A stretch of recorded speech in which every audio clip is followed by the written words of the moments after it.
Hello, welcome to another tidbit of timely truth. Terry Engler here, and over the past 5 years and literally hundreds of tidbits, you've read and heard me talk a lot about change. Well, if you're like me, the question I've asked myself for many years was, how does life really change when the effects or the consequences of my past still remain? Well, I happen to believe that's a very good question. In fact, it's such a good question that I feel it's necessary for me to explore the ways in which we can cope with the effects of the past, and it's probably going to take me 7 or 8 tidbits to get all my thoughts explored.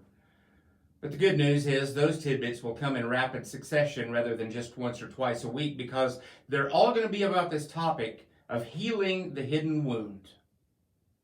How many of you have ever had to have stitches? Or maybe you've had a broken bone. Have you ever been cut with a knife or been the victim of a gunshot? Well, if so, those things hurt, didn't they? Perhaps some of you out there may have suffered a wound in a war, and if so, I say thank you for serving our country, but I'm so sorry for the wound that serves to remind you of your service on a daily basis. We call that PTSD. They're very common types of wounds, all of those. And some of them, each and every one of us have suffered physical and emotional wounds. I know that I have, and I don't like that kind of pain. In fact, I have a very low tolerance of any type of pain. And honestly, I don't know of anyone who really enjoys having pain. But in this first tidbit of this series, I want to talk to you about a different kind of wound. Wounds that are not treatable with Neosporin or covered with a Band-Aid. They're called those hidden wounds.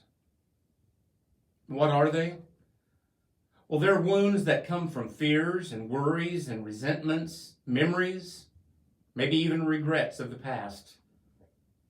Things that are the result of pain that has been inflicted upon us, or criticisms that have been made about us.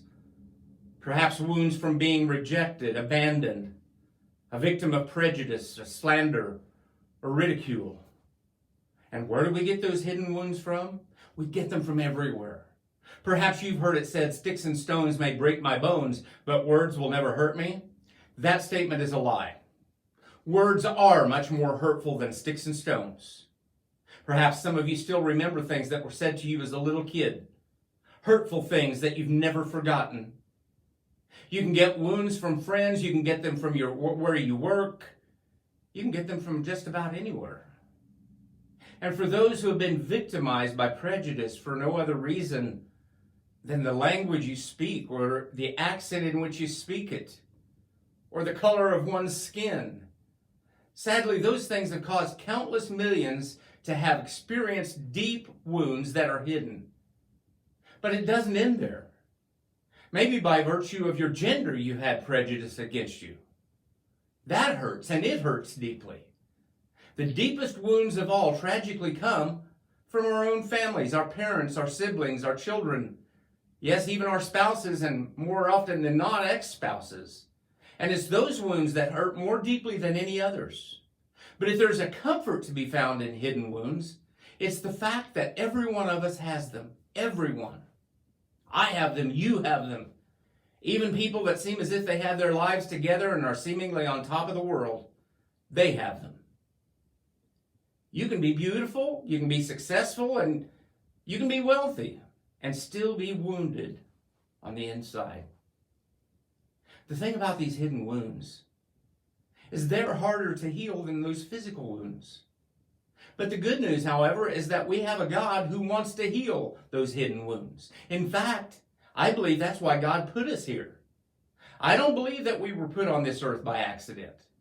God put us here because He wants to show us that He can heal us, whether our wounds be physical or emotional, visible or hidden.